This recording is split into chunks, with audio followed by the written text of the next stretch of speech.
Hey guys, Jordan here. So this is actually going to be my first YouTube video making.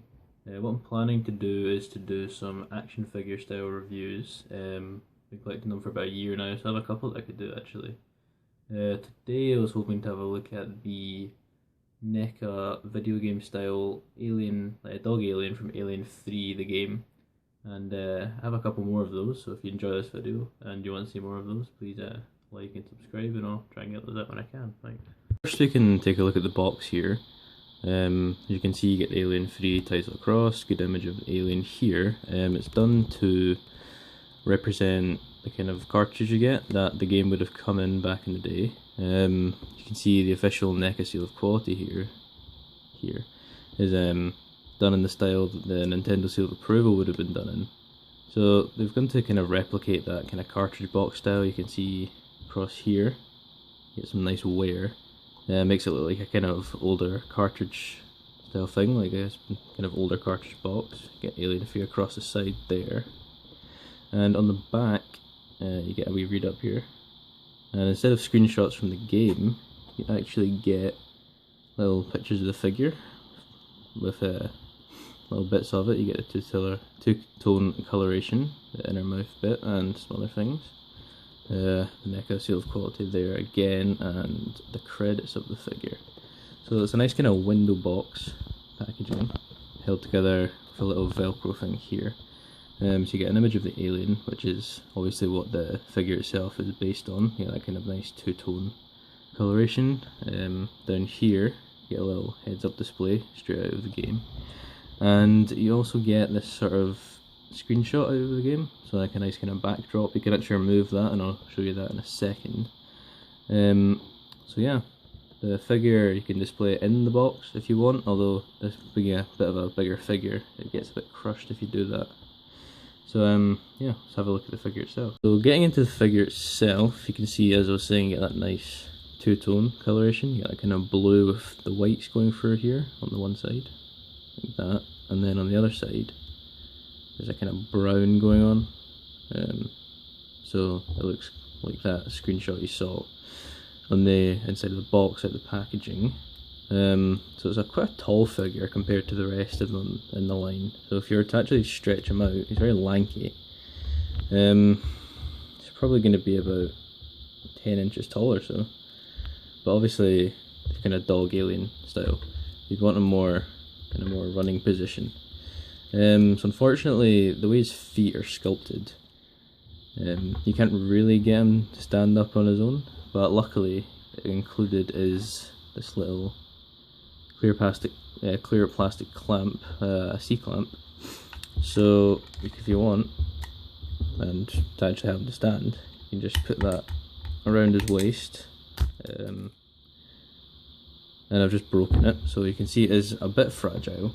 So do be careful with that.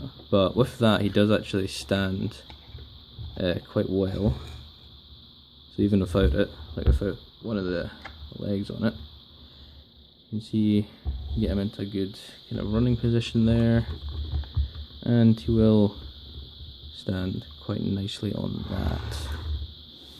Get him displayed as you want. So moving into articulation. So as you can see, head is on a swivel, which is quite nice. Moves that swivel there, moves back a fair bit, and forward quite far as well. A tiny bit of neck pivot, not a lot, but anyway. The jaw is articulated, opens quite nicely there, and the little inner mouth there does come out, which also features that two-tone variation, which I think is quite a nice touch. So if you just put that back in there. The arms, you can stretch out, the shoulders do kind of go out a nice little ball peg there. You do get the full 360 degrees. Elbows, I'm not really sure, there's kind of separate elbow joint in here, so I suppose you would call that double jointed. You do get a nice kind of range of movement out of that. Yeah, I suppose you would say that's double jointed. Same on both sides, obviously. That.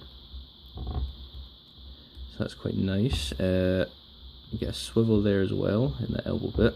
With the wrists, there's a swivel, and a bit of a hinge. It's not going that far back and forward. Obviously the same on both sides there. That. Sorry, I was just seeing the neck itself does not actually move there. I thought it might have done, but it does not. This kind of rib cage section, you get a nice forward and back. It does actually stay quite well forward and back, and you can swivel that about. You get these kind of thigh ball joints here, so they probably would move in a bit further, this kind of bone bit here. But here does limit it a little bit, but it does move out quite far. It's quite nice. You get the full 360-degree turn there. Obviously it's going to look a bit silly if you're doing things like that, but it's there if you want it. Obviously you get the same on both sides. Yep, nice 360-degree turn there. A little bit stiff on that left leg, or right leg, sorry, but is there. With the tail, very long as you can see, it does bend, so you can kind of bend that into certain positions. Get a full 360-degree rotation there, like that, which is nice. With these knee joints, you get a good double jointed knee there, and then further down you get a kind of single jointed, so you call it back knee type thing, which moves along quite nicely, and then a little kind of hinge joint here on the foot. Same on both legs, double jointed knee, the back bit, and a hinge on the foot. Both feet do include little peg holes, although there's no peg included. The stand, the C-clamp does hold them quite nicely. As I said, I will show you that little backdrop you actually get off the box here. So it's quite nicely done. What it is, screenshot out of the game. It's done this little kind of square obviously to fit in the box. So if you want to display it outside of the box, then you've got this little nice kind of display bit here. Him being a bit of a taller figure, it is a bit more difficult to display him in that. So as I was saying, if you wanted to use the stand here, you can have him kind of more in a more natural position for the alien, I would suppose you'd say. The kind of crouch down running. However, again, him being a longer figure, he won't actually fit as well as others do with the backdrop there. But I still think it's quite a nice touch, that nice kind of pixelated look. You can spread out a bit more, maybe try and cover a bit more. Again, as I say, you can display them out like that, you can display them with the box itself. Just in front of that. So here's the box again, and you can see that nice two-tone coloration coming from this here, this screenshot. So yeah, that's about it. For a kind of size comparison, here is the Godzilla from the same line. Again, you can see done in the same style, and you can see even a bit more crouched down. You can see this alien figure does look a lot bigger. So yeah, that's about it. I can also do a review of this Godzilla, if that's something you guys would like to see. So that's about it really. Apart from that, if you like this video, please like, subscribe, and I will try and get more in. Thanks very much.